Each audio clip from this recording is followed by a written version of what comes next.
मैं सारे लोगों को प्रणाम करता हूँ। इस तपती 42 डिग्री 44 डिग्री तापमान पर वास्तव में आपके चित्त की वृद्धि को मैं प्रणाम करता हूँ, क्योंकि कैलाशनाथ जिनके बारे में हम आए यहाँ बातचीत करने के लिए, पुण्यतिथि मनाने के लिए आयोजन हुआ है। सज्जनों, कैलाशनाथ जी की पत्रकारिता वृत्ति नहीं थी, बल्कि व्रत था।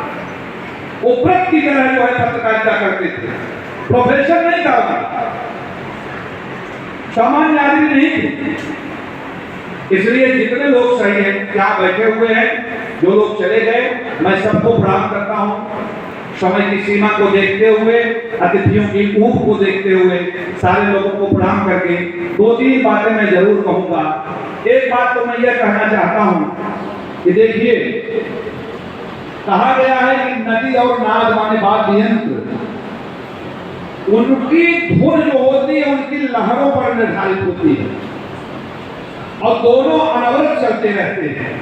कैलाशनाथ जी के व्यक्तित्व को 1937 से लेकर के और 2021 तक आप आकलन करेंगे तो आपको लगेगा कि वही कलरव निनाद वहां उनके अंदर है, वही लहर है, वही धुन है और कर्म क्षेत्र का अथक योद्धा लगातार चलता रहा, अविराम अथक, कभी रुका नहीं। सज्जनों, अभी बहुत सारी चीजों की बात की गई।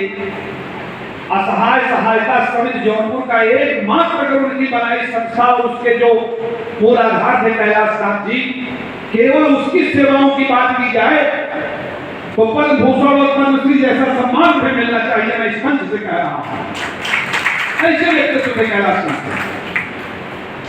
सामान्य बात नहीं है। पैतृक संपदा ही व्यक्ति जिसे कुछ न मिला हो और वह सेवा प्रति जब अपने क्रियाकलाप और अपना कर्म क्षेत्र चुनता है, उस परिस्थिति में जहां जौनपुर की राजनीति का समाजशास्त्री विश्लेषण किया जाए तो बहुत ही उनके विपरीत रहा। उस विपरीत परिस्थिति में उस महामानव ने 15 रुपए की नौकरी से अपनी जीवन वृत्ति शुरू करके आज 5 प्रांतों में चलने वाला इतना विराट समूह संपादक बना और आज तरुण मित्र वास्तव में यथो नामो ततो गुण है। तरुणों का मित्र बनना बड़ी मुश्किल की बात है। आदरणीय यशवंत जी, हमको लगता है कि आप लोग नाम जब रख रहे होंगे तो आप तभी जान रहे होंगे कि भारत 68 करोड़ युवाओं का देश है। यह आने वाली सदी में युवाओं का देश होगा और हो सकता है कि महामनीषी कैलाशनाथ जी ने उसका नाम इसीलिए तरुण मित्र रखा। ये संभव है। सज्जनों, भारत ही नहीं दुनिया के सिद्धांत में कहा जाता है जियो और जीने दो। उल्टा हो रहा है पूरी दुनिया में, मारो और मारने दो।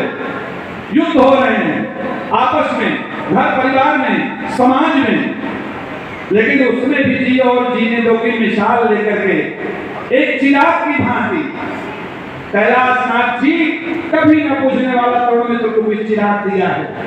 आज 5 प्रांतों में जल रहा है, कल 25 प्रांतों में जलता जाएगा और उस कर्म क्षेत्र के अथक योद्धा की यशकीर्ति का ध्वजवाहक होगा। मैं 2 बात और कहना चाहता हूं। बहुत लोग ये सोचते हैं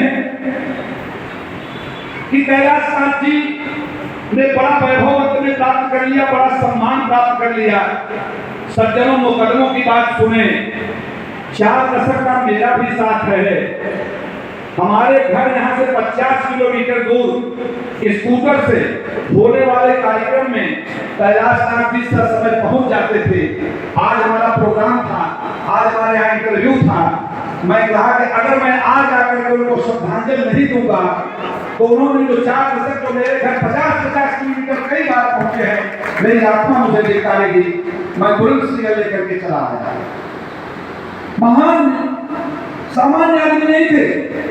उनका मानना था, आदरणीय हमारे तमाम विद्वान लोग बैठे हुए हैं, कि ख्वाहिशों से नहीं गिरते फूल झोली में, कर्म की साख को हिलाना होगा, कुछ नहीं होगा अंधेरों को कोसने से, अपने हिस्से का दिया स्वयं जलाना होगा।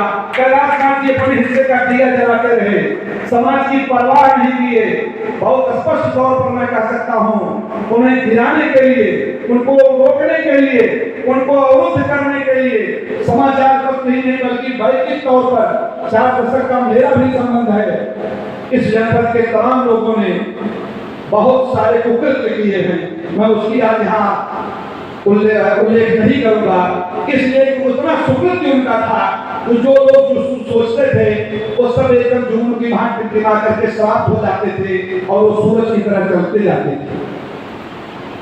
भारत माता के प्रति प्रेम, लोगों के प्रति सहजता, सरलता और गंगा जमुना तहजीब की जो मिसाल थी, आपको जानकर आश्चर्य होगा कि अगर उन्होंने कुरान पर एक बार चर्चा किया था, वो जिस जिले का बड़ा चर्चित लेख था तो उस पर भी चर्चा किया और वो महामंगल पूरी भूमि में जो नर थे इस भारत माता की भी चर्चा की। सामंजस्य, समानुभूति, समरसता, सद्विचार, संस्कार अगर किसी के चरित्र में देखना हो तो वह महाचरित्र नायक थे कैलाश नाथ, कोई सामान्य आदमी नहीं। और कलम के इतने धनी, हर नहीं तलवार आपके हाथों में तो क्या हुआ, हम कलम से ही करेंगे दुश्मनों का सर कलम। कृष्ण जी वो ऐसे अपने कलम से ही दुश्मनों का सर कलम करते थे। और पत्रकारिता की जो आचार्यता थी, पत्रकारिता का जो चरित्र था, उस चरित्र को कभी उन्होंने गिरने नहीं दिया।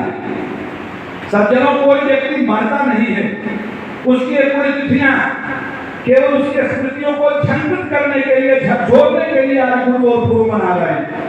हम आप साक्षी बने हुए हैं, साक्षी बन करके किसी के सुकृत्यों को नहीं बल्कि उसका संवाहक बन करके उसके सुकृत्यों की आभा अगर आप समाज को देते हैं तो सच्ची श्रद्धांजलि यही होती है। इसलिए उस महामानव को हम श्रद्धांजलि अर्पित करते हैं।